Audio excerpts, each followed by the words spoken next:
O microfone já tá bom, eu fico feliz. Então, olha, a aula de hoje, né, nossa 17ª aula, ela tem esse título de Processos de Resolução de Problemas. E aí, mais uma vez, né, problemas de onde? Problemas provavelmente nós iremos abordar problemas relacionados às organizações. Esse conteúdo mais, de uma forma até um pouco mais assertiva, para além de organizações, de empresas. Então, processo de resolução de problemas dentro de empresas, vamos dizer assim, empresas fica ali subentendido.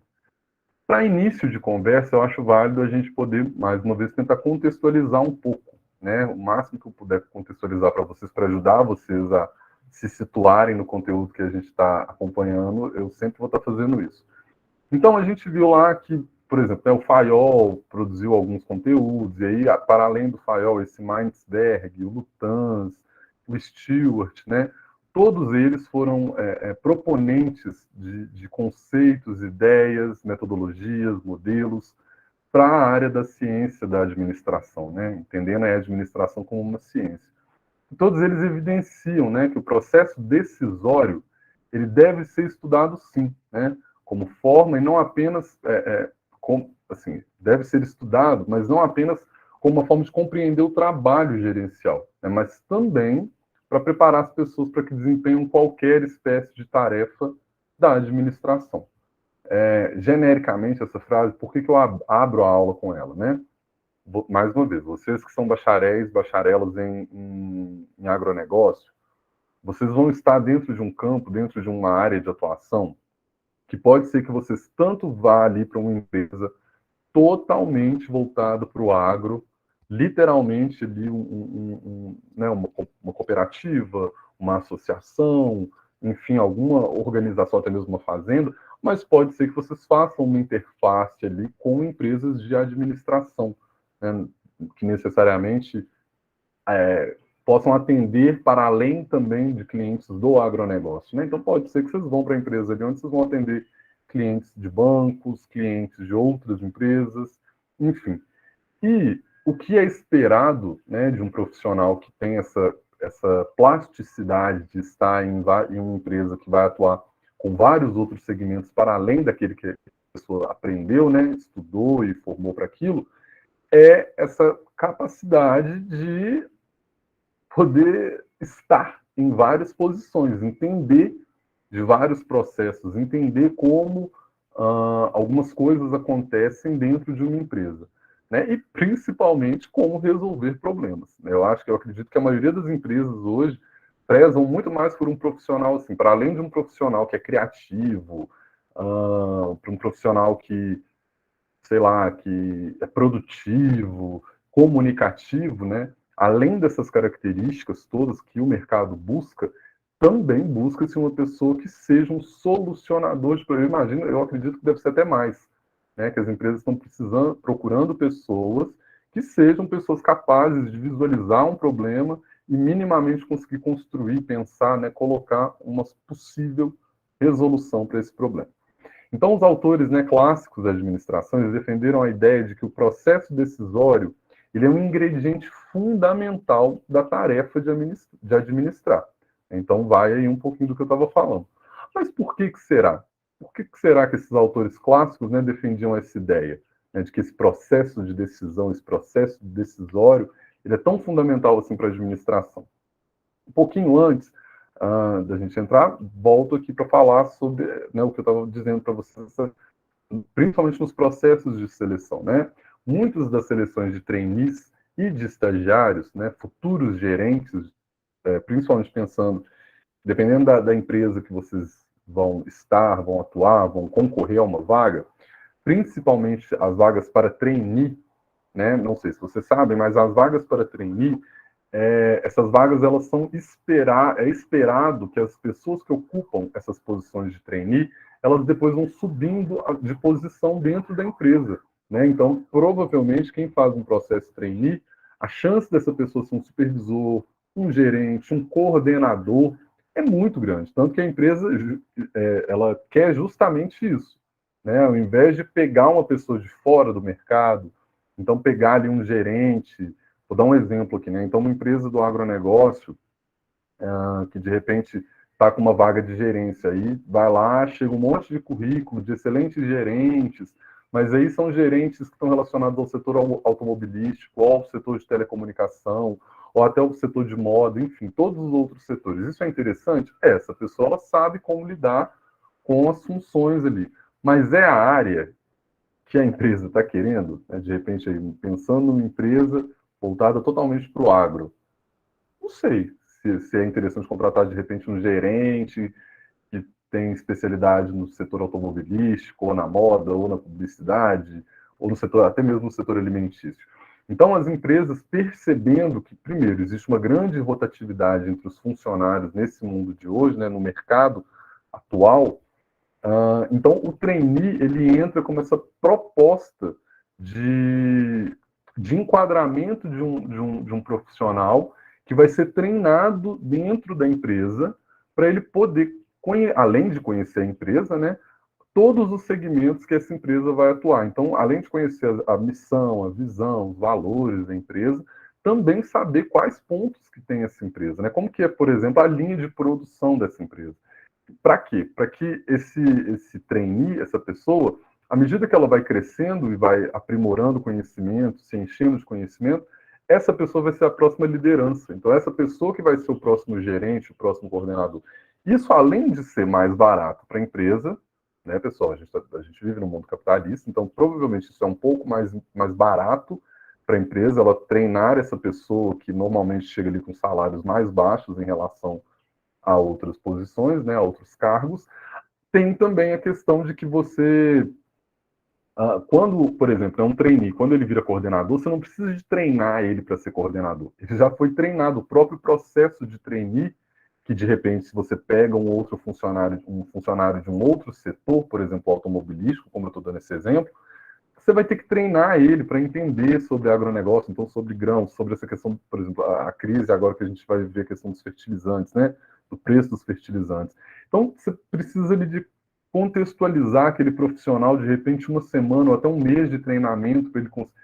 As empresas estão querendo encurtar isso, na verdade, enxugar isso. Então, você pega um trainee, o trainee está ali, ele vai passar por vários espaços, vários lugares dentro da empresa, várias posições. Então, essa pessoa ela já está muito mais apta para ocupar a posição de coordenador, uma posição de liderança, até porque ela já viu todo o processo, certo? Então, esse é um indício a mais da importância da capacidade, né, de tomar decisões corretas para o trabalho de gerente, né, que é o esperado. Então, mas como então que se define, né? Como que a gente pode definir, por exemplo, essas decisões, né? Decisões dentro dessa ótica, pensando em uma organização, no caso de uma empresa. Primeiro que decisões são escolhas que as pessoas fazem para enfrentar problemas e aproveitar oportunidades, né? Então tem esses dois vieses aí para a gente pensar a questão da decisão. Então as decisões normalmente elas são tomadas, né, para enfrentar como enfrentamento a um problema, mas também pode ser para aproveitar, né, uma oportunidade. Então a ideia básica de problema que a gente tem, por exemplo, né, dentro da ideia do senso comum, por exemplo, é que toda situação que prova frustração, irritação, interesse ou até mesmo desafio pode ser lido como um problema. Porém, né, dentro dessa é como se problema fosse uma moeda com duas faces, né? Então ela tem uma mesma moeda de duas faces. Então, por um lado, você pode ver como problema, porém outras pessoas podem ver como oportunidade, né? Oportunidade, por quê? Porque ela pode ser vista da mesma forma, né? Não, assim, dentro dessa mesma perspectiva. Então, acontece uma situação, uma pessoa. Aí eu gosto sempre de usar um exemplo que eu uso ele muito, né, na minha vida pessoal. O copo está pela metade, né? Você enxerga esse copo que ele está meio cheio ou que ele está meio vazio? Então, assim, essa metáfora do copo, para mim, quando eu estava montando a aula de vocês aqui na semana passada, eu fiquei refletindo sobre isso. Falei, olha, dá para usar isso, né? Que aí entra o copo meio vazio, por exemplo, algumas pessoas vão enxergar como problema. O copo meio cheio, outras pessoas já vão enxergar como oportunidade, né? E isso é simplesmente a forma de enxergar um problema que está acontecendo ali, ok?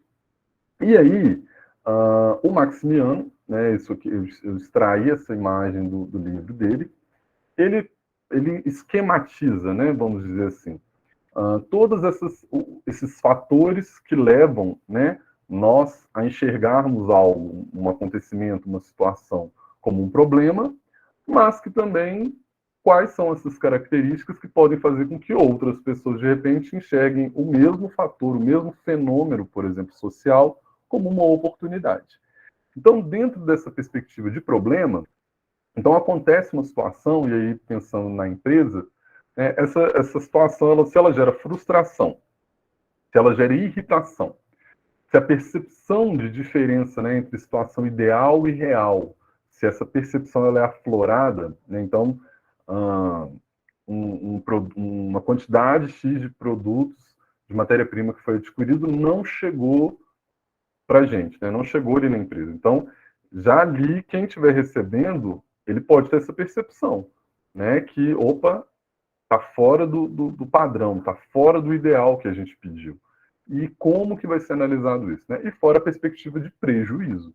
Né? Para muita gente, situações, e eu me coloco nesse lugar também, né, que a gente sabe tanto que é complicado a gente conseguir aí manter a nossa vida financeira, né, a gente que trabalha, vocês também imagino que alguns de vocês devam trabalhar, mas aí a maioria de vocês, os pais, cuidadores, avós, são pessoas ou que trabalham ou que já estão aposentados, mas enfim, tudo que recebem, recebem porque fizeram algo, né, tiveram alguma atividade laboral que fez com que essas pessoas fossem remuneradas, né? Então, prejuízo, creio que para ninguém é oportunidade, é mesmo visto como um problema.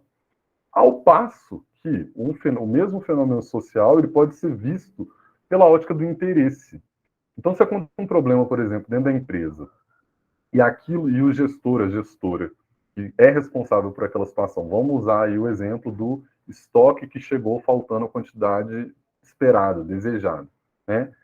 Isso pode gerar ali para a pessoa que for receber aí a questão de expertise, né, pessoal? Por exemplo. Então, esse gestor, essa gestora entra em contato com a empresa e pode bater um papo lá com a empresa. Falar, olha, chegou faltando menos, como que a gente pode fazer? Vocês vão atrapalhar a nossa produção aqui da empresa. Na próxima vez eu posso pedir um desconto por essa situação, por exemplo. Tá vendo como que aquilo que era um problema pode de repente virar uma oportunidade? E é mais ou menos nesse sentido. Então, se uma situação ela gera desafio ou a perspectiva de recompensa, né, então gravem isso, tá? Tanto se a perspectiva do problema, se você está vendo ela pela perspectiva de que, opa, aquilo ali é interessante, ou aquilo ali é desafiador, ou ainda, né, aquilo ali pode me gerar algo, se a gente pega e resolve, aquilo não é um problema, aquilo é uma oportunidade, certo? E tanto para problema quanto para oportunidade, para você dar esse passo, né, para tentar ou solucionar ou pôr em prática, envolve o processo de decisão. Né? Então, qual decisão eu devo tomar? Que lugar, para qual lado eu devo ir? Né? A quem eu devo recorrer? Então, a decisão ela passa a ser, então, um dos objetos de estudos também que a gente vai tratar na nossa aula. Existem alguns exemplos de situações que apresentam problemas e oportunidades. E aí eu vou ler aqui algumas para vocês. Por exemplo, a empresa tem desempenho fraco diante da concorrência. Sua administração pretende ter uma vantagem competitiva em alguma de suas formas de relacionamento.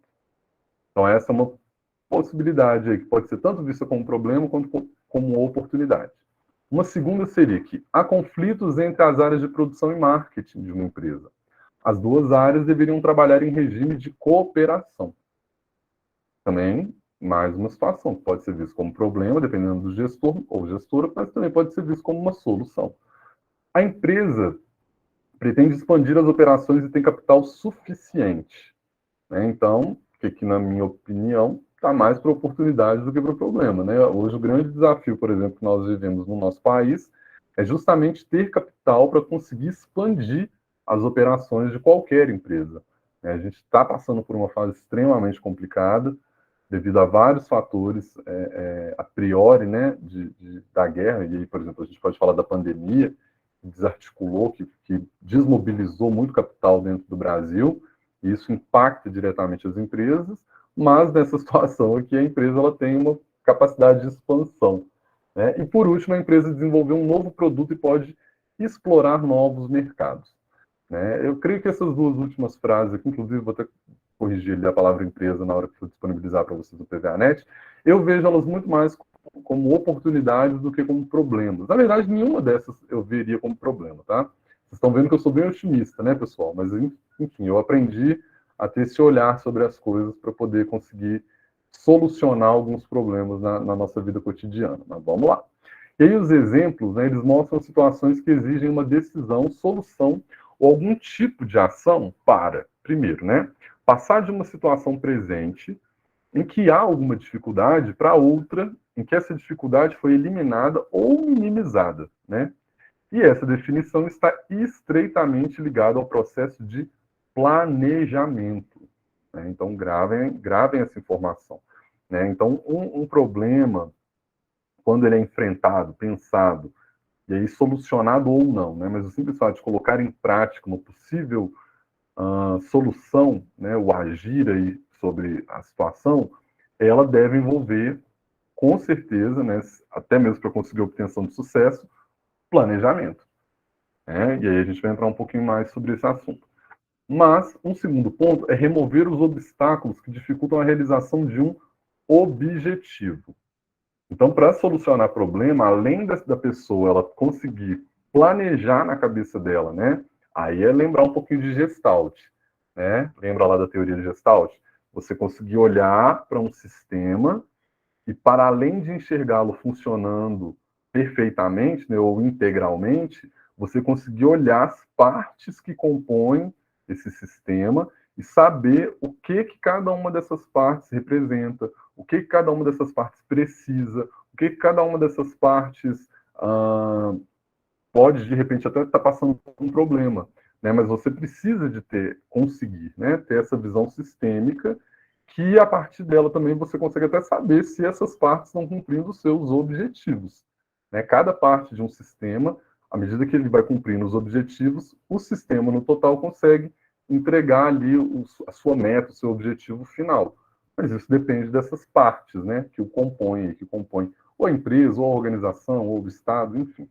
Ou até mesmo dentro de casa, né, dentro da casa da gente. Quando, de repente, não sei se é a situação de vocês, mas eu moro em república, né? Em república, cada um tem sua função no dia lá da limpeza e tal. Se não acontece, gente, isso dá problema, né? Então, isso também é uma das formas da gente gerir, por exemplo, essa parte administrativa que você pensa assim, nossa, eu nunca vou usar isso. De repente você está usando e nem está sabendo.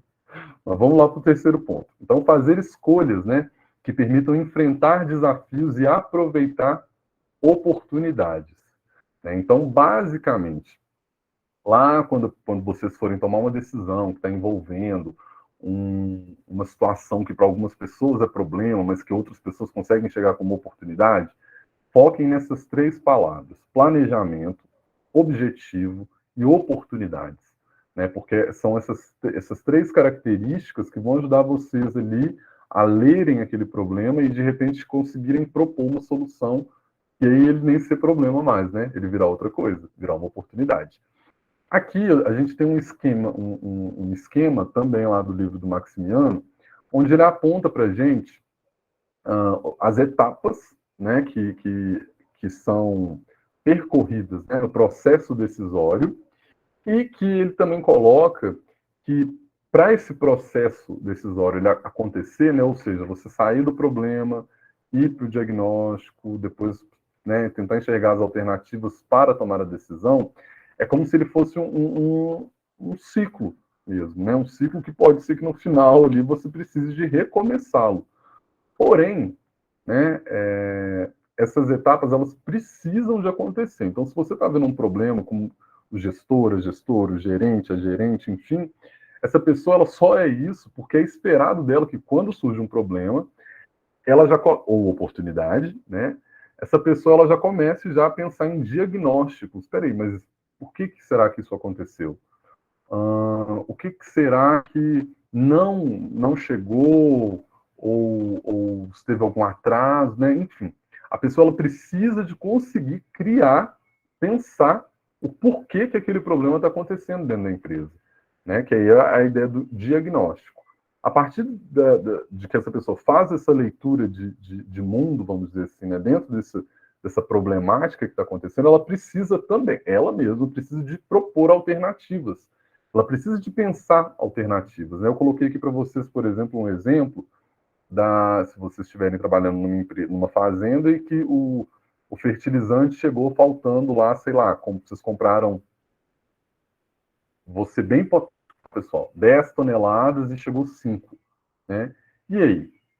A colheita o plantio está lá para acontecer, tudo está sendo preparado para que e a necessidade é de 10 toneladas, mas o que você vai fazer? E aí eu até comentei que, liga lá, chora lá que o pessoal fala que por esse problema, se da próxima vez não tem um desconto, mas existem várias outras situações que podem acontecer, alternativas, né, que podem ajudar a solucionar esse problema. E assim, se você não for o chefe, dono da empresa ou a dona da empresa, espero que você consiga pensar na hora, porque é isso que eles vão querer de vocês. Que vocês já pensem em soluções e situações para né, poder resolver o problema. E isso, pessoal, é válido na graduação também, viu? Lá, quando vocês forem apresentar trabalho em grupo, ou de repente até mesmo em prova, saber como estudar, como montar o material de estudo, já é uma forma de pensar. Quem entra a prova vira de problema para oportunidade, né? Então, acho que dá para aplicar esse conteúdo. Então, depois que você pensa as alternativas, aí você vai lá testar as decisões. Né? Você vai tomar a ação de decidir sobre aquilo. Não, então, peraí, deixa eu pegar o telefone aqui, resolver, peraí, deixa eu mandar um e-mail aqui para, né, não sei quem, para poder olhar, enfim. Você precisa de agir. Né? E essa ação, ela está muito ligada a esse quarto ponto, que é o ponto de tomada de decisão, Que aí sim a gente vai saber se o problema ou oportunidade. E aí a gente vai saber se aquilo era um problema, se era uma oportunidade e se a gente conseguiu resolver aquilo ou não. Então, os problemas e as situações, elas variam muito em termos de natureza, urgência, impacto sobre a organização e outros fatores.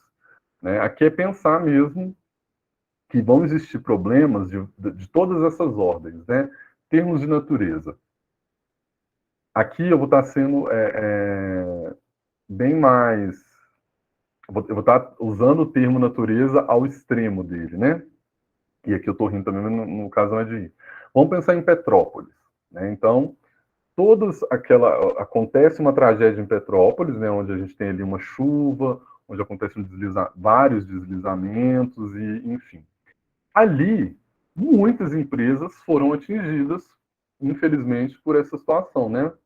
Lógico, tiveram famílias também, e a nossa dor eu acho que é muito mais pelas famílias, porque a empresa ela se reergue depois, né? Família não tem como. Mas pensando nas empresas. Então, lá, quando acontece essa tragédia do campo da natureza, por exemplo, que também pode se encaixar em urgência, mas aqui eu estou mais no campo da natureza, né? E aí, os gestores, os donos dessas empresas, os gerentes, as pessoas que têm né, o poder ali de decisão, e até mesmo se forem donas, né, elas já precisaram de pensar, por exemplo, pensem nas empresas que não tinham, por exemplo, seguro. Muitas daquelas empresas provavelmente não deveriam ter seguro, né, um seguro para poder. Estou falando aqui seguro, gente, mas eu imagino que todo mundo saiba o que é um seguro, né? Você paga uma franquia mensal para uma empresa e essa empresa fica responsável por cuidar daquilo que você está assegurando. Pode ser seu carro, pode ser sua moto, pode ser sua casa, pode ser sua vida, pode ser várias coisas. E no caso de empresa, das organizações, você também consegue colocar uma empresa, por exemplo, no seguro. Tanto que a maioria dos produtores de soja do Centro-Oeste brasileiro, aqueles que estão em associação, né, que participam de associações ou outras formas, né, de organização ali entre eles, a maioria deles tem, né, um seguro que cobre, por exemplo, contra avarias naturais. Então, contra geada ou contra escassez de chuva, ou até mesmo contra algum tipo de praga, né, se for alguma praga ali que, de repente, realmente for algo muito alguma praga invasora que está vindo de outro país, enfim, ali, né? Existe essa possibilidade de conseguirem minimizar o prejuízo que elas vão estar tomando ali através de um seguro. Né? Mas, voltando lá para o caso da situação, por exemplo, de Petrópolis, né? Muitas daquelas empresas, as pessoas não têm, não tinham. Né? E aí que a partir de agora os donos dessas empresas vão precisar, infelizmente, de pensar como retomar as atividades. Então, ou vai no banco e tenta pegar um empréstimo, ou entra em contato com algum familiar, algum parente, enfim, né? Essa pessoa vai precisar de se capitalizar para conseguir retomar o seu empreendimento, né? Reconstruir ali a sua empresa. Mas esse é um exemplo dentre várias situações que podem estar acontecendo numa empresa. Por isso tem um caráter de urgência e de impacto sobre a organização, né? Então, por isso as decisões elas podem ser classificadas de diferentes maneiras, permitindo a essas pessoas, né, essas lideranças, definir quanta energia e tempo dedicar a cada uma delas. Aqui a gente vai ter um quadro com alguns dos tipos de decisão, né? Então a gente estava falando lá de tomada de decisão. Quais são os tipos, né, de decisão que podem ser tomados por essas pessoas, né, pelas lideranças das empresas? Então aqui a gente vai falar brevemente um pouquinho de cada uma delas, mas já de cara a gente, né, pode falar aqui que existem as programadas, as não programadas, as estratégicas, as administrativas, as operacionais, as individuais, as coletivas, as satisfatórias, as maximizadas e as otimizadas. Falando um pouquinho das decisões programadas e não programadas, né, o que seria, então, esse tipo de decisão? Essas decisões elas podem ser classificadas, em primeiro lugar, né, como eu estou falando, programadas e não programadas. Já vou direto, então, para as decisões programadas. O que elas seriam? Elas se aplicam a problemas que são familiares ou repetitivos. E aqui, familiar, gente, não é problema familiar de família. Aqui é familiar à situação da empresa, por exemplo. Então, aqui a gente pode pensar, por exemplo, um fornecedor que atrasa constantemente enfim, o insumo que a gente está comprando. A gente não consegue comprar de outra pessoa ou de outra empresa, de repente por questão de localidade. Às vezes você está numa cidade muito pequena, ou numa cidade que é mais afastada, né, de outros centros urbanos, ou até mesmo de outros centros, e você tem apenas um fornecedor daquele produto lá que sua fazenda, sua produção está precisando. Só que a pessoa é enrolada demais, a pessoa é muito enrolada, enfim, né, é um problema familiar ou repetitivo. Então, ele pode ser tanto familiar, porque você sabe que aquilo vai acontecer, você já tem mais ou menos um histórico, e ainda, se ele for recorrente, ele pode se tornar um problema repetitivo. Então, que tipo de decisão, né, que você tem que tomar nesse tipo de situação? Uma decisão programada, que são essas decisões que resolvem os problemas recorrentes, que acontecem todos os dias e exigem as mesmas decisões e soluções toda vez que acontece. Então, alguns exemplos aqui, né, de decisões programadas. Então, para aqueles procedimentos rotineiros, para lidar com manutenção de máquina e equipamento. Então, variação nos processos produtivos e fornecimento de produtos e serviços, que nem eu dei o exemplo aqui do moço, né, da loja aí que não entrega aquilo que você compra com ele, na quantidade que você comprou, na data que ele falou que ia entregar. Ou então, por exemplo, né, instruções para lidar com solicitação de crédito por parte de clientes. Isso é um grande problema, né? E aí precisa de um jogo de cintura bem rápido, ou, né, para tomar uma decisão programada, além de procedimentos para atender a acidente de trânsito. Então, por exemplo, acontece um acidente aí numa estrada, numa rua, enfim, não tem muito o que pensar. Você tem que ligar para o SAMU ou para a central de emergência, né, da sua cidade, do seu município, e é isso que você tem que fazer. Não tem, se você está vendo aquela situação, não tem outra coisa a fazer de imediato, a não ser você pedir, né, solicitar socorro para aquela situação. Então, é um desses exemplos, ou então técnicas e normas para elaborar programas de produção de acordo com, né, as encomendas dos clientes. Isso aí também é um problema que, de repente, você está lá numa empresa que presta serviço para clientes, de repente acontece uma demanda extremamente alta, mas que você consegue, sim, né, atender a essa demanda. Você tem lá sua matéria-prima, você tem mão de obra, força de trabalho, você consegue aumentar essa produção. Mas, de repente, você vai precisar ali, ó, de umas técnicas para aprimorar essa produção, principalmente se você não ampliar o local da produção, né? Se você não conseguir, por exemplo, aumentar a área, então, sei lá, se você está numa sala, mudar para um galpão, você vai ter que otimizar ali várias coisas, aprender várias técnicas com a sua equipe para conseguir, né, atender esse aumento de demanda, por exemplo, que acontece dentro da sua produção lá, vou dar um exemplo aqui de queijo, por exemplo, né?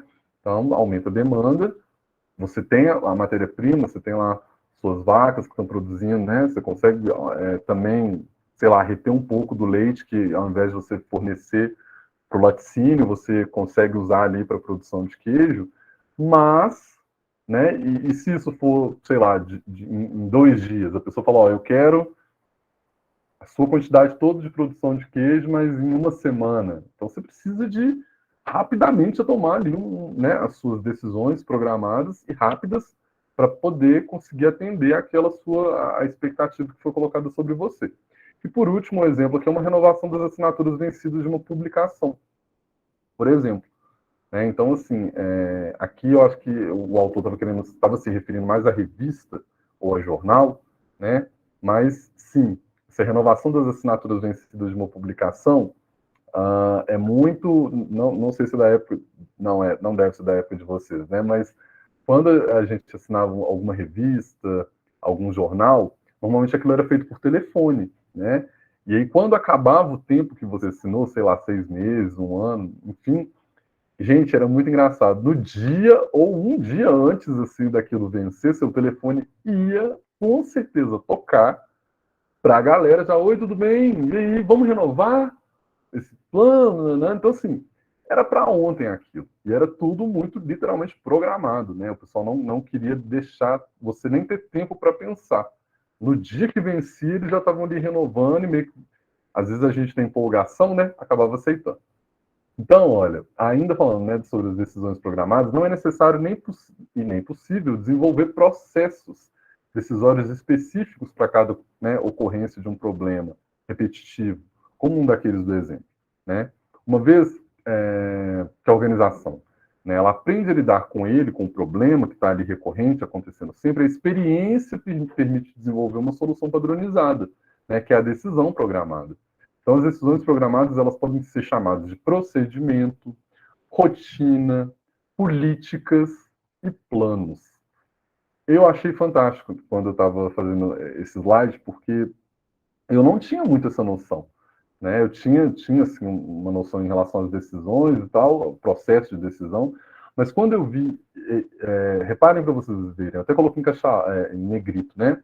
Então, tudo que às vezes é chamado de procedimento dentro de uma empresa, ou até mesmo dentro de um órgão público, né? Procedimento, rotina, política, plano, isso tudo, gente, era coisas que foram dando errado, que deram errado algum momento atrás, foram um problema algum tempo atrás, e o pessoal pensou soluções, porém acontecia muito, né? Então, tudo isso virou o quê? Um processo, então virou um procedimento. Né? Então, toda essa burocracia que a gente vê às vezes, tanto no Estado, ou até mesmo dependendo de algumas empresas que a gente vai, elas são fruto disso, né? Dessas tentativas e erro, vamos dizer assim. Acontece um problema, o pessoal vai lá, tenta corrigir, e aí entra, né? Se o pessoal começou a sistematizar e perceber que sempre aconteciam isso, eles começaram também a conseguir prevenir, né, esses problemas. E aí, onde vem esses procedimentos, as rotinas, políticas, que cada lugar vai dar um nome para isso. Né? Então, vamos falar um pouquinho das decisões não programadas. Então, a gente estava falando das programadas e agora das não programadas. Outros problemas, né, ao contrário dos problemas repetitivos e rotineiros, eles não podem ser resolvidos por meio de decisões programadas. Né? Então, são os problemas com os quais a organização não tem qualquer familiaridade ou experiência, né? Ou que se apresentam de forma diferente toda vez que eles ocorrem. Então, exemplos para esse tipo de problema, por exemplo, chegada de um concorrente mais competitivo. Isso não é todo dia que abre uma empresa que é seu concorrente no seu bairro, por exemplo. Não é todo dia, não é sempre isso. Esgotamento de uma fonte de matéria-prima, né? Por exemplo, a gente vai, né? É possível que o mundo viva as próximas semanas aí esse embate sobre a questão dos fertilizantes. Né? Se nós vamos ter fertilizantes, porque eu escutei uma fala, eu achei muito interessante.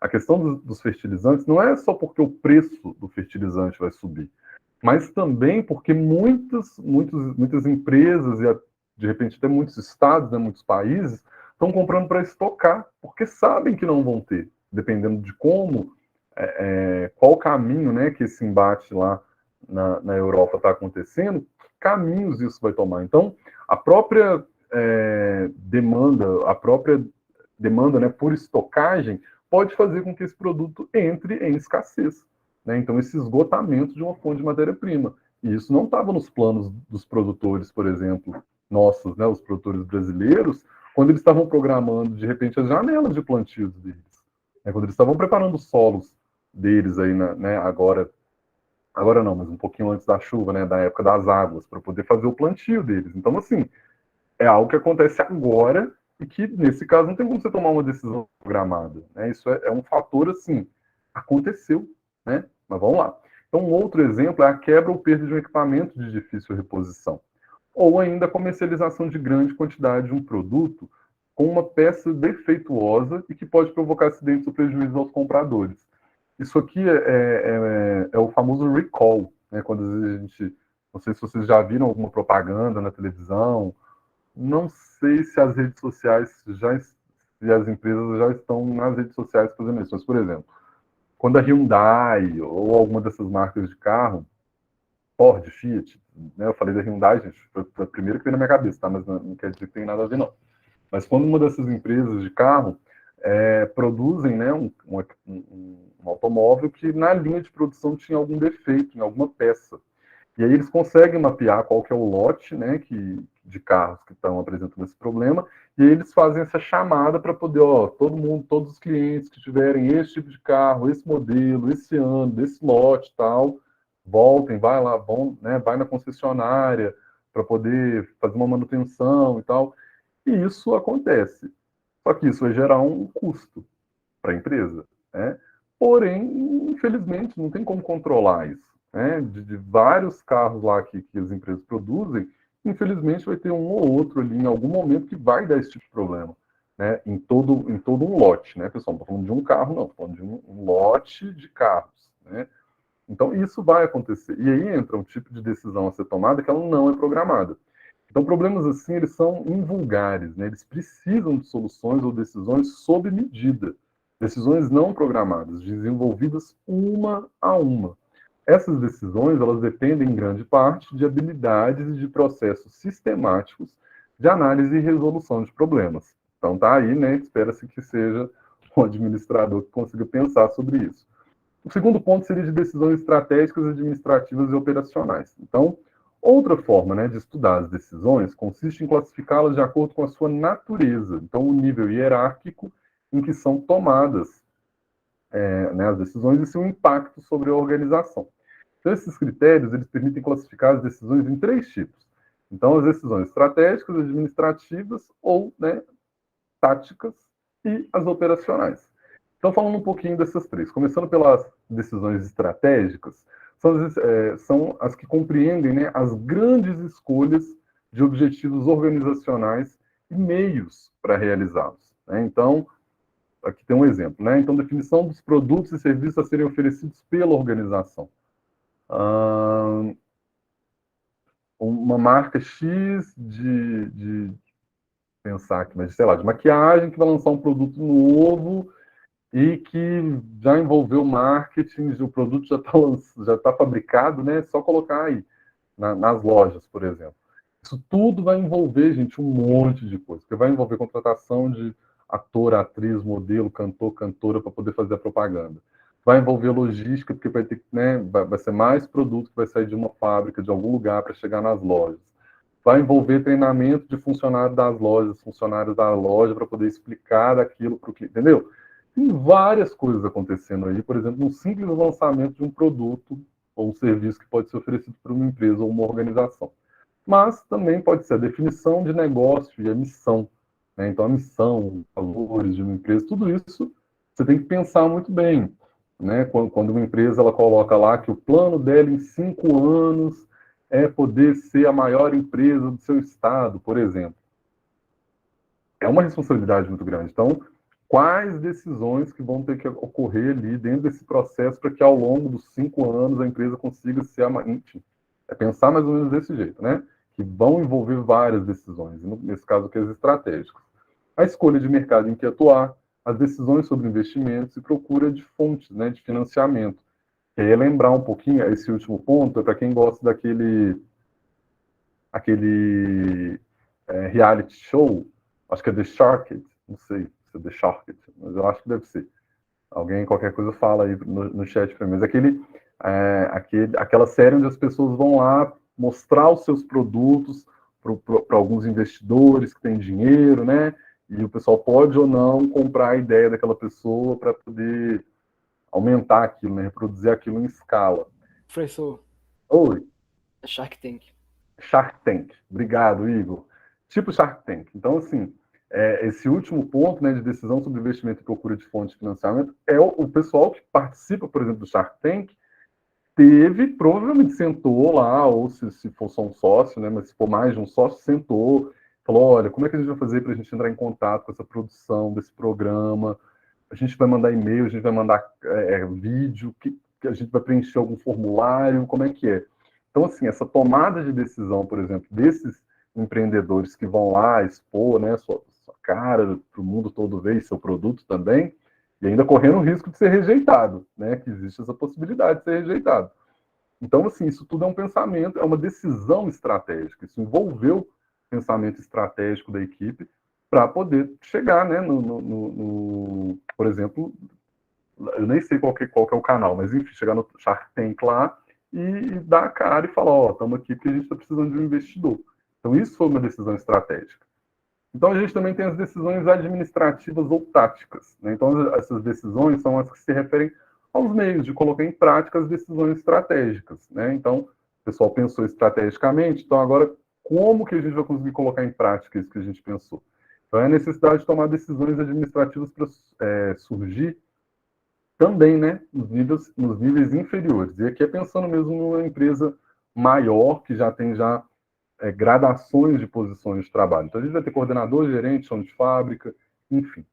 E aí, um dos exemplos desse tipo de decisão administrativa ou decisões táticas seria a seleção e implantação da estrutura organizacional, né? Então, aqui é isso, já uma empresa que está crescendo e ela tem que dividir lá o setor dela do marketing, do setor administrativo, diferentemente do setor de produção, que é diferente do setor de repente de logística, já vai criando, né? Então, isso tudo são decisões administrativas ou táticas.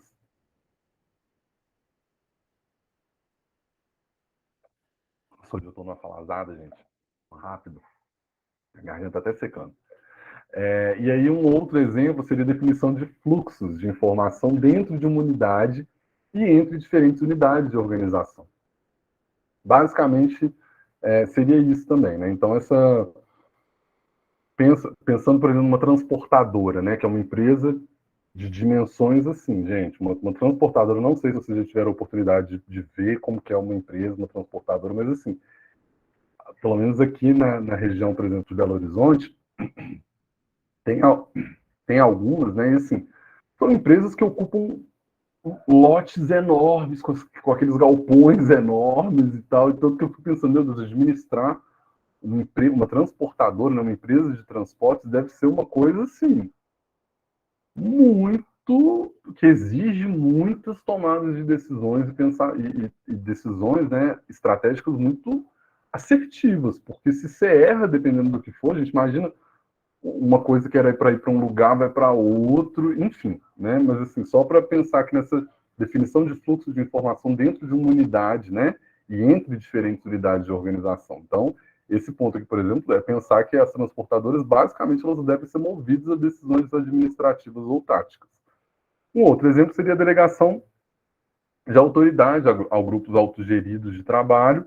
E, por último, a seleção, aquisição e organização de meios físicos, como instalações, aí pode ser elétricas, hidráulicas, ou até mesmo funcionários, máquinas e equipamentos. Então, tudo isso tem que ser pensado, né, para poder ser colocado em prática.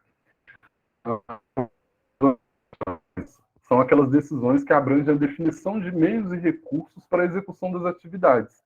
Então, essas decisões operacionais, elas estão muito mais voltadas à questão prática do trabalho, principalmente numa fábrica, por exemplo, né, onde tem trabalhadores que desempenham diferentes funções dentro de diferentes setores, né? Então, isso basicamente está relacionado, o gestor, né, ele vai estar tomando decisões ligadas a essas questões operacionais. E aí os exemplos seriam, por exemplo, a definição do trabalho necessário para realizar uma tarefa, a definição dos prazos para a realização da tarefa, a distribuição da tarefa entre os membros de uma equipe e a elaboração de relatórios sobre o andamento, por exemplo, da tarefa. Isso tudo são decisões operacionais.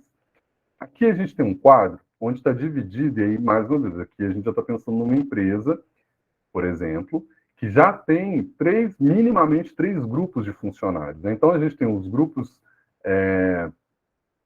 o chão de fábrica, né? Ou, enfim, os trabalhadores na área operacional. A gente vai ter ali os gerentes, né? Ou supervisores, que são ali essa posição média dentro do funcionamento, e a gente tem, no caso, assim, né? Os chefes, ou os sócios, ou, né, os donos da empresa, que são a mais alta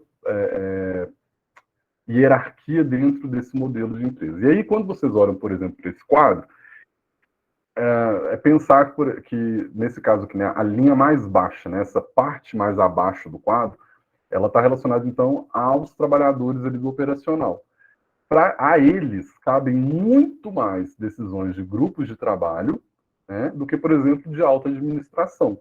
Né, o eixo Y, né, que tem alta administração, média, gerência e grupos de trabalho. Está relacionado a que tipo de demanda, que tipo de decisão essas pessoas vão tomar. O contrário também é verdadeiro, né? Quando a gente olha ali, por exemplo, para decisões estratégicas, então, a maioria dessas decisões, elas são tomadas por quem? Pela alta administração. Né? Também vai ter a média gerência e tal, mas a alta administração basicamente toma as decisões estratégicas e até mesmo as decisões administrativas da empresa. Né? Isso aqui é mais...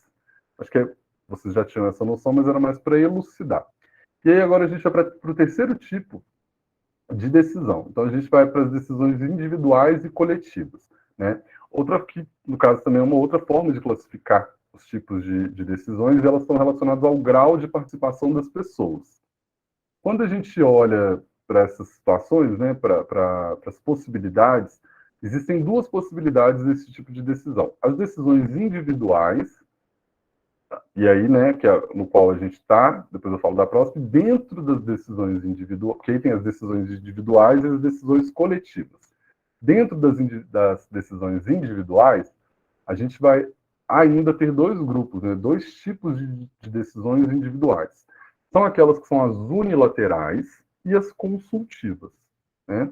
As decisões unilaterais, elas são aquelas que são tomadas sem consultar ninguém. Então, o gestor, o gerente, o supervisor, a supervisora, a gerente, ela toma essa decisão lá para a empresa, relacionada a algum processo, e, de certa forma, ela sabe, né, do que ela está tomando e tomando como decisão. Então, ela não precisa de consultar ninguém, ela não precisa de escutar outras opiniões, porque aquela decisão ali, às vezes, tem gente, muito das vagas de empresa no mercado, é esperado isso, tá? Que vocês nem escutem outras opiniões, porque é esperado que você já saiba que decisão que você tem que tomar para aquilo. E o oposto também é válido, né? Então, as decisões consultivas, né, elas podem ou precisam de ser tomadas por meio de consulta a outras pessoas ou grupos. Né? Então, a liderança ali, a pessoa que for tomar esse tipo de decisões, né, de decisões individuais, ou seja, a pessoa que vai lá e vai tomar a decisão, mas ela pode consultar uma equipe, ela pode consultar o grupo de trabalho dela, ela pode consultar os seus subordinados, ela pode, sei lá, consultar os seus iguais. Então, numa reunião ali de coordenadores, ela falou, não, estou passando por isso, o que vocês acham? E aí o pessoal, né, dá a opinião deles e essa pessoa ir lá e tomar a decisão. Foi criada a partir de outras perspectivas. A gente tem as decisões coletivas. E aí, né, coletivas. Então, muita gente pode tomar. Que elas também são divididas em dois tipos, né, dois tipos principais. O primeiro é aquela decisão onde o gerente toma junto com o seu grupo de funcionários. Né? Então, aqui, acho que foi até meio nítido. Né? Então, o grupo, juntamente com a liderança, tomam essa decisão que vai ser, enfim, colocada. O segundo tipo é quando o grupo toma a decisão sozinho, sem necessariamente consultar o seu gerente, por exemplo. nesse ponto aqui, eu achei muito interessante que depois eu fiquei tentando pensar em exemplo, né? Eu falei, gente, como que eu vou dar um exemplo para o pessoal dessa situação? Porque a situação do gerente tomar uma decisão junto com o grupo, super legal, porque até mesmo nas teorias administrativas a gente viu, né? Na teoria, me parece, na neoclássica, a partir da neoclássica, já começa já a ser defendido isso, né? Essa integração entre os corpos, né, de trabalhadores e as hierarquias ali, por mais que elas existem, mas pode existir um diálogo entre elas, de repente até uma harmonia, enfim, eu fiquei pensando nisso. Mas na outra, eu fiquei pensando, gente, como? Aí veio uma situação, greve, né? E eu acho que até a própria UFV, os funcionários públicos de universidades federais estão para entrar de greve. O funcionário público não se encaixa muito nesse contexto que a gente está falando aqui, porque a gente está aqui mais dentro da ótica do mercado, né? Então, empresas que contratam pessoas e que podem demiti-las, né? Dependendo da situação. Nesse contexto, né, no contexto de mercado, quando que normalmente um grupo toma uma decisão sozinho, às vezes ali um pouco afastado da sua chefia, da sua liderança? Principalmente em movimentos de greve. Então, quando os trabalhadores lá na década de 70, por exemplo, estavam querendo fazer greve, os trabalhadores das linhas de montagem de automóveis, né, provavelmente eles não contaram com o apoio dos seus chefes, principalmente os chefes de altas posições, né, dentro ali da Ford, dentro da Mercedes, eu não, acho que a Fiat também passou por esse processo, né, de greve e tal. Então, esse tipo de decisão coletiva, onde o grupo toma sozinho, um exemplo, por exemplo, a gente pode citar, então, a condição de greve. E aí a gente vai, então, para o quarto ponto, né, o quarto tipo de decisão, que são as decisões satisfatórias, otimizadas e maximizadas, né? Então, elas podem ser ainda... Já vou... pessoal, eu vou deixar... Esse slide, ele está muito carregado, ele está com muito... Tentei mas acabou que ele ficou meio assim porque era muito mais material. Então, ele diminuiu o máximo que eu consegui, ainda ficou muita coisa. Então, eu vou meio que falando já dos pontos, até porque para não ficar tão maçante para vocês. Então, né, as decisões satisfatórias, né, são aquelas decisões... então, a pessoa que está resolvendo um problema, em certos casos, lógico, ela aceita a primeira solução que aparece, porque atende a certo objetivo ou critério. Assim, a pessoa, né, escolhe com base na comparação entre essa primeira escolha e o objetivo, sem que outras possibilidades possam ser consideradas. Esse tipo de decisão, decisões satisfatórias, gente, por mais que ela tenha esse nome satisfatória, elas tendem a ser problemáticas, tá? Por quê? Aqui é quando a gente encontra aquela situação onde quem, de repente, quer comprar, precisa de comprar, né, uma matéria-prima, por exemplo, lá para a empresa, ela vai e compra pelo preço. Ah, esse produto aqui está com preço bacana, está baixo, vou comprar e tal. Tá, mas e a qualidade? Tá, mas e a entrega? Tá, mas e o fornecedor? Quem que é? Essa pessoa, ela não fez, ela simplesmente ela foi pelo preço, por exemplo.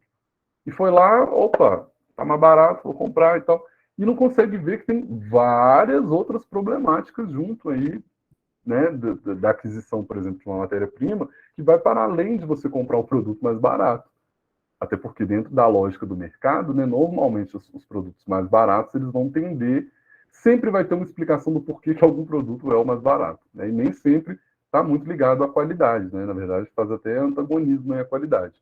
Mas enfim, não vamos entrar nesse mérito. Porém, é interessante que vocês saibam isso, que as decisões satisfatórias, elas têm esse nome porque elas vão tender a satisfazer quem toma a decisão, e não necessariamente o processo que está envolvendo essa decisão. O segundo ponto desse tipo de decisão são as decisões otimizadas, né, que é aquela que procura uma solução média que atenda a um número de critérios e de objetivos. Então, essa decisão otimizada, na minha perspectiva, dentre as três, né, ela é a segunda melhor, vamos dizer assim. Porque ela tenta fazer ali essa média. Então, ela vai olhar tanto o preço daquela matéria-prima, mas qual que é a qualidade daquela matéria-prima, em quanto tempo aquilo chega, enfim, né, a pessoa busca fazer um equilíbrio. E esse equilíbrio, normalmente, nunca vai ser perfeito, né? Então, você vai tender a ficar com as melhores condições.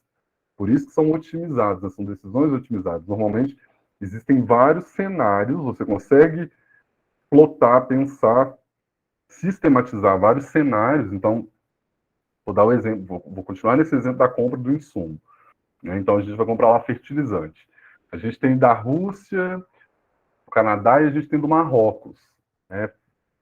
Fertilizante, por exemplo, nitrogenado, que é a base de nitrogênio, né? Então, esses 3 lugares fornecem, a gente vai ver os 3 preços, a gente vai ver os 3 fretes, a gente vai ver os 3 prazos de entrega, a gente vai ver a qualidade desses 3 produtos, e aí a gente vai tomar uma decisão do que a gente vai, né, por qual nós vamos optar. Mas ainda assim, dentro, por exemplo, desse cenário que a gente vive hoje, não dá para ficar escolhendo muito, né?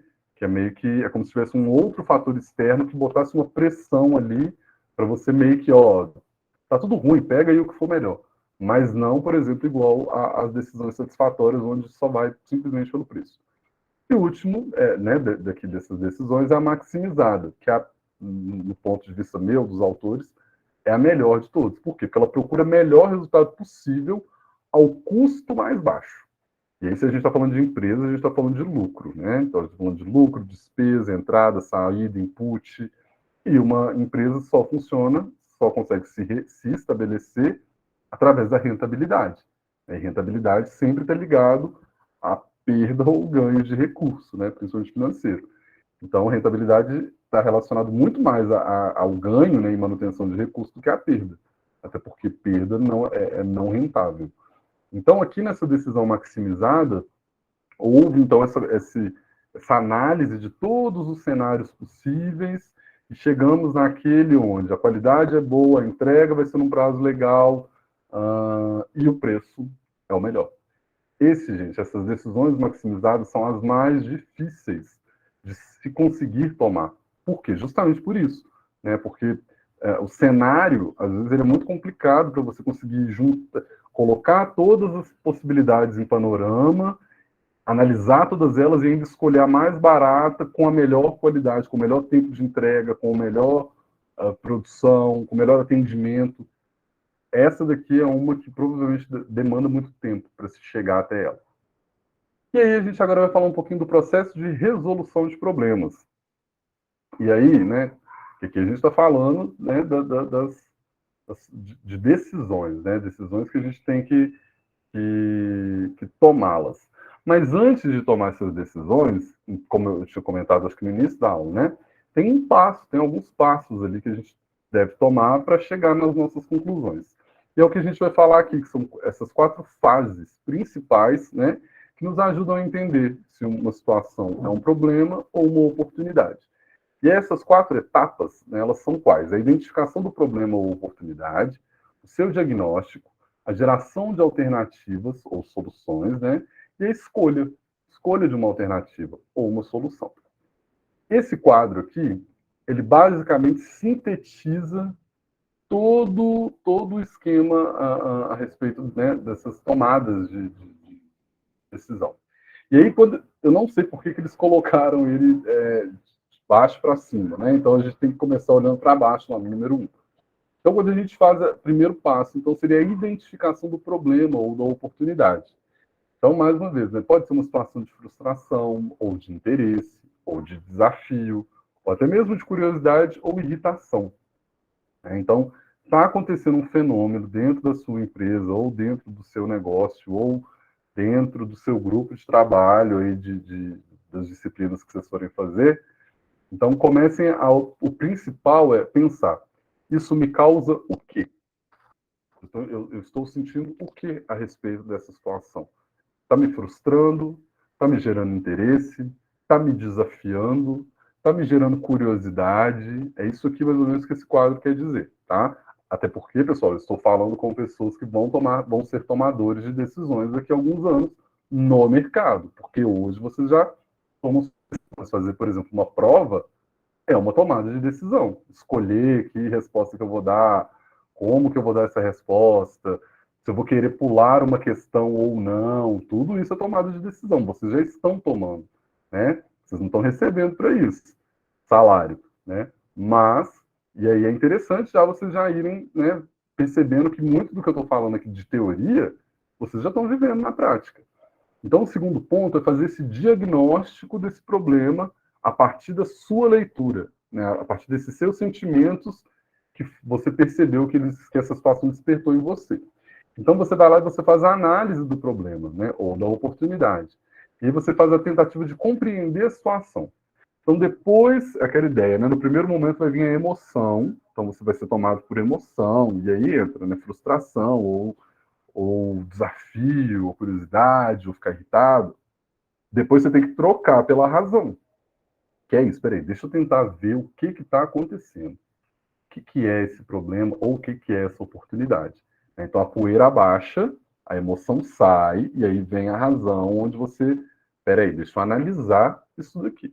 Que é quando você vai tirar esse diagnóstico. Opa, isso aqui é um problema. Não, isso aqui é uma oportunidade. Não, mas isso aqui é algo muito grave. Não, isso aqui não é algo tão grave como eu imaginei no primeiro momento que aconteceu. Tudo isso, né, acontece nesse momento, nesse segundo momento do diagnóstico. Depois vem a terceira etapa, que é a geração de alternativas, né, que é o processo de criar formas de resolver o problema ou aproveitar a oportunidade. Então, quando você está lá e você conseguiu, né, fazer esse diagnóstico do que é, se é um problema, se é uma oportunidade e tudo mais, você já começa opa, tá, mas como que eu resolvo isso? Tá, como aí é a hora que vocês vão começar não, né? Vocês vão consultar na memória de vocês situações que já aconteceram parecidas, as aulas de vocês que vocês tiveram na graduação, né? Por isso que é tão interessante vocês terem caderno para anotar as coisas, que de vez em quando a gente tem que ir lá dar uma revisitada no material da gente. Pessoal, é para isso, viu? Para gerar alternativas, a gente precisa de ter esse arcabouço, né?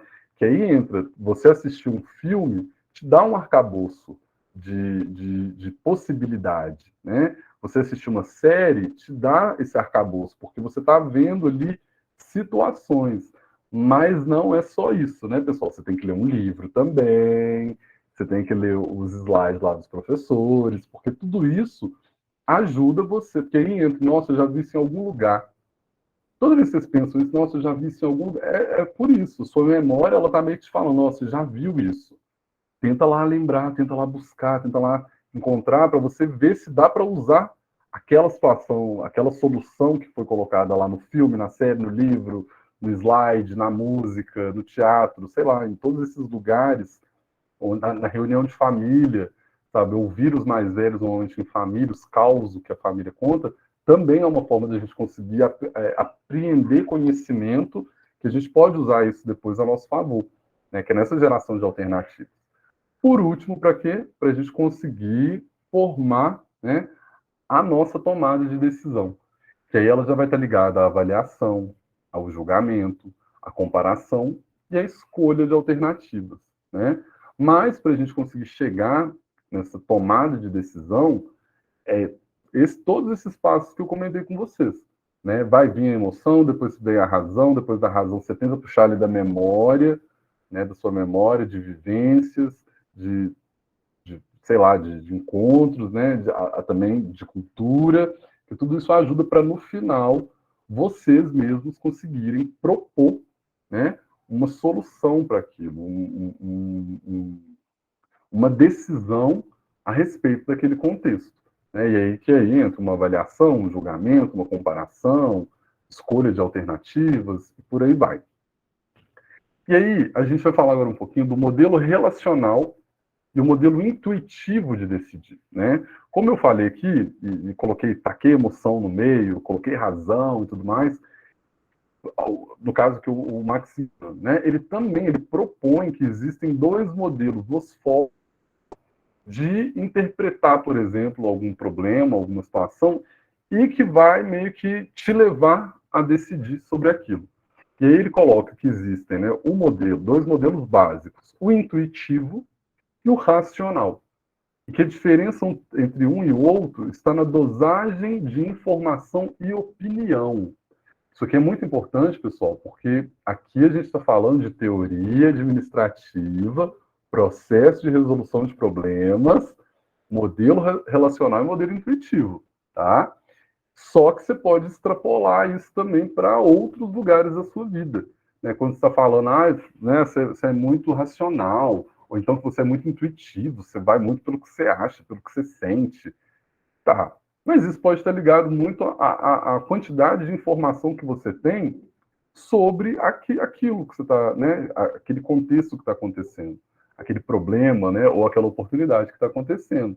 Então, quanto maior a base de informação que você tem sobre aquilo, você, o indivíduo, tá? Mais racional é o seu processo, porque você consegue ter mais referências sobre aquilo, você consegue ter mais ideias sobre aquilo, você consegue meio que, você não vai ali meio que pela intuição, você vai mesmo porque você já tem informações sobre aquilo, você já leu sobre aquilo, já viu filme sobre aquilo, já viu série sobre aquilo, já conversou com aquilo com seus amigos no grupo do WhatsApp, enfim. Né, isso tudo vem, essas opiniões, esse acúmulo de conhecimento, né, ele vem para te ajudar a, de repente, sair um pouquinho da intuição e ir um pouco mais para esse lado racional. Então, quanto menor, e aí o oposto também é válido, né? Quanto menos informações, quanto menos conhecimento, quanto menos opinião, até mesmo opinião, né, sobre determinado assunto, processo, mais você tende a ir para o intuitivo daquilo. Né? Então, esse é o modelo relacional, né, que é apresentado para a gente no livro do Maximiano, e ele coloca essas duas pirâmides. Então, vamos entender rapidinho aqui o que seriam essas duas pirâmides. Né? Primeiro, olhando para a pirâmide da esquerda, ela é um modelo intuitivo. Né? E aí, lembra lá na verdade, o da esquerda, pessoal, é o modelo racional. Eu falei errado, tá? Vou corrigir aqui para vocês. A pirâmide da esquerda, ou a primeira, né, pirâmide, eu deveria ter colocado aqui no slide para vocês, é o modelo racional. Por quê? Olhem para a palavra informação, tá aí aparecendo para vocês na tela. Acima da palavra informação vem a palavra problema, né? E a palavra problema é a base da pirâmide. Então, entende-se que você tem muito mais informação sobre o problema, né? Então, se você tem mais informação sobre o problema, isso vai te ajudar a ter um pouco mais, né, ou um pouco menos de dúvidas sobre o diagnóstico, que vai fazer com que você tenha um pouco menos de dúvidas sobre as alternativas e que vai fazer com que você tenha um pouco menos de dúvidas sobre que decisão tomar. Ou, né, que você vai usar menos a opinião, né, sua ou até mesmo dos seus colegas, enfim, para tomar uma decisão. Por quê? Porque você tem muita informação a respeito do problema. Já a pirâmide ao lado é a pirâmide do modelo intuitivo. E aí, quando a gente olha para a informação, por exemplo, a gente vê que é justamente o contrário. Tem muito menos informação a respeito do problema, né? O que vai gerar, né, vai repercutir ali no diagnóstico, né? Porque o diagnóstico ele vai caminhando mais para o lado da opinião. Então, as alternativas também vão para o lado da opinião, e aí entra as decisões que vão ser tomadas, né, que tendem a ser tomadas dentro desse modelo intuitivo, né, eles estão muito mais focados à opinião. Então, você pensa, você tomar uma decisão baseada em opinião. Isso é muito complicado. Isso pode cortar sua cabeça, você pode ser demitido, né, dependendo de como você toma uma decisão, e aí aquilo não acontece do jeito que você imaginava, você vai explicar para o seu chefe, para a sua chefe. Ah, mas é porque... Mas você leu sobre aquilo? Não. Ah, mas... Não. Ah, mas você estudou sobre aquilo? Não. Mas você conversou com o especialista sobre aquilo? Não. Você estava ali por opinião? As empresas não gostam muito disso, não. A chance de você ser mandado embora é enorme. Então, sempre tenham isso. Sempre se munam de informação. Tenham informação sobre o problema e a chance de vocês tomarem uma decisão mais pautada na informação e menos pautada na opinião, isso é muito, muito, muito, muito maior do que, né, o contrário. E o contrário a gente sabe que pode ser que gere uma demissão para alguém aí. E aí, para finalizar um pouquinho da nossa aula de hoje, falar um pouquinho de dois tipos de comportamento. Né? Já que a gente falou de decisões no âmbito, né, racional e no âmbito intuitivo, a gente falar um pouquinho dos comportamentos, né, que aí também já é até uma introdução para um dos últimos conteúdos que a gente tem, que é o que está relacionado aí a essa parte mesmo de colocar a organização no divã. Né? Vamos entender o comportamento das organizações dentro de algumas instâncias. Mas isso aí vai ficar para as próximas aulas. Falando aqui um pouquinho do comportamento, né, das pessoas que trabalham nas empresas, a gente tem o racional e o intuitivo. Sendo que o racional é o que segue uma ordem lógica, determinada pela coerência entre o problema e a decisão. Então, para ser racional, o processo precisa basear-se totalmente em informações e não em sentimentos, emoções ou crenças infundadas sobre a situação a que as escolhas, né, que ela requer, né, que o problema lhe requer. Já o comportamento intuitivo, né, em certas situações a informação é tão insuficiente que o comportamento intuitivo se torna mais apropriado, né? Então, o comportamento intuitivo é o que se baseia na sensibilidade, percepção ou sensação que uma escolha é apropriada, né? E não em escolhas feitas de modo totalmente consciente e lógico, né? Tem lá o restante do texto, depois quem quiser dar uma lida. Mas basicamente são esses dois momentos. Enquanto um está muito mais ligado a essa base de informação, me informo para tomar a minha decisão, o outro ele está um pouco mais ligado. E aí, pessoal, não é nem questão de estar ligado, é uma questão de... Vou dar um bom exemplo aqui, que eu acho que é a pandemia. Lá no início da pandemia, lá em março de 2020, abril de 2020. Não sei nem se acho que vocês aí, alguns podem ser que nem tenham ali ainda 18 anos lá naquela época, em março, abril de 2020. O que nós sabíamos da pandemia em março, abril de 2020? Absolutamente pouquíssima coisa que a gente sabe hoje, né? Então, por exemplo, vou colocar um fato só. A gente sabia, assim, naquela época, né, o que era colocado para gente, por exemplo, quando a gente fazia compra, é que tinha que passar álcool em tudo, lavar tudo, desinfectar tudo, era uma loucura você voltar ao supermercado e sair limpando tudo, guardando tudo, lavando tudo para colocar as coisas no armário, enfim. Mas por que a gente fazia aquilo? A gente tinha informação suficiente? Não. Então, para além, né, dessa emoção, para além desses sentimentos, né, que foi colocado aqui, de crenças, para além disso, naquele momento a gente fazia isso porque ou a gente fazia isso ou a gente tinha medo de morrer. Pegar um vírus que a gente não sabe muito bem como que era, a gente não sabia o que estava causando em março, abril de 2020. Então a gente lavava tudo, sabe? Eu lembro de muita gente, assim, questão de pegar em maçaneta, né? Muita gente, enfim. E essas pessoas, elas estavam agindo de forma intuitiva, mas por falta de informação, porque não tinha. A gente não tinha, ciência não tinha. Hoje, né, 2 anos depois, a gente já sabe que não é bem assim. Né? O vírus ele propaga por partículas, aerossóis, então tem outro contexto, tem que estar com o ambiente fechado, com circulação de ar ali, um pouco mais restrita, alguém tem que estar, né, infectado, micropartículas do ar, enfim, hoje a gente sabe disso.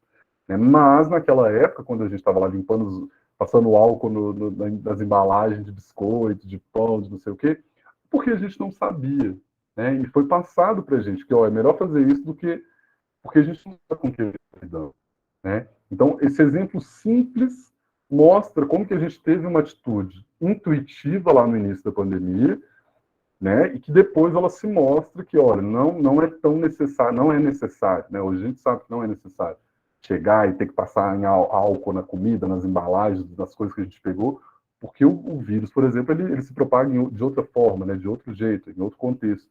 Mas, naquela época, a gente não sabia. E está tudo bem, né? E assim é feito a vida, né? Que é o que o texto coloca aqui. Essas possibilidades de você agir de forma racional dentro de um contexto e agir de uma forma intuitiva quando realmente não se tem informação sobre aquilo. Não é agir de má fé, simplesmente porque não tem informação sobre aquilo, né? Esse vai ser o nosso último slide. Só ampliar aqui, que eu vou voltar para vocês. Aqui são os fatores que afetam o processo decisório. Deixa eu só disponibilizar aqui a lista de chamada no chat. Vou falar rapidinho desse slide, porque esse slide ele vai ser a abertura da aula assíncrona de vocês. Eu vou estar colocando um texto sobre esse slide para vocês, que é meio que uma continuação, né? A gente está aqui falando sobre esse processo, né, decisório, essa solucionática de problemas que podem e como podem, né, ser tomados dentro de uma empresa. E aqui a gente está falando, então, sobre esses fatores nesse slide, né? Ele coloca desses fatores que afetam o processo decisório, mas que, de certa forma, eles impactam tanto a pessoa que vai tomar as decisões, como também a empresa, a organização, né? E esses fatores são o tempo, a ética, a informação, a percepção, as competências, a propensão, né, ao risco, os recursos e a inteligência. Então, tudo isso, né, vai estar relacionado ao comportamento do tomador ou da tomadora de decisões. Mas isso aí é para a próxima aula, que aí vocês vão ter que ler um pouquinho do texto para vocês verem, né, como que isso se articula ao conteúdo da aula de hoje. Dito isso, alguma dúvida? Alguém tem alguma dúvida sobre a aula de hoje?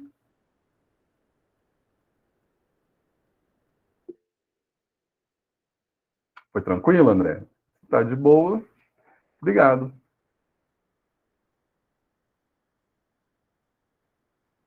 Valeu, professor. Até mais. Professor, Oi, quem tá falando? é Suelen, só um minutinho, não é dúvida da aula, não. Mas às vezes você sabe me responder. É porque ontem começou a elaboração do plano de ensino e a Lorena, ela é minha orientadora. Aí você sabe se ela está respondendo os e-mails, se ela vai elaborar, porque o Denis também, o coordenador do curso, ele não falou nada e geralmente ele costuma falar alguma coisa. Deixa eu te falar, no caso, a mensagem pro Denis e ele não te respondeu? Não, ele geralmente manda a lista do pessoal, né, dos orientadores. Aí, como a Lorena tá de Isso, a licença Lorena tá maternidade, às vezes alguém ia substituir ela, mas eu não sei se realmente vai, porque você falou que você não tá lançando as notas, né, que quem tem que lançar é ela. Isso, na verdade não, quem tem que lançar, porque aí entra, né, não é ela que é a coordenadora, a minha, vamos dizer assim, a minha supervisora, né, nesse estágio. É o professor Janderson, não sei se vocês conhecem. Não sei se Sim, conheço. Isso, o Janderson, que provavelmente é o Janderson que vai lançar a nota de vocês no final. Então, Tá, entendi. eu te recomendo, Suelen, mandar 2 e-mails. Manda 2 e-mails, assim, um e-mail para 2 pessoas, né? Pro Jan, ou pro professor, que você falou lá o nome dele, como é que ele chama? O Denis. Foi até meu professor também de economia rural. Ou pro Denis com cópia pro Janderson, ou pro Janderson com cópia pro Denis. E conta, fala disso. Fala, oi, professor, tudo bem e tal? Sou orientado da professora Lorena e estou querendo fazer um plano de estudos. Quem eu devo procurar? Que aí um deles meio que vão te... Com certeza vão te responder. Então tá bom. Então, muito obrigada, viu? De nada. Obrigada.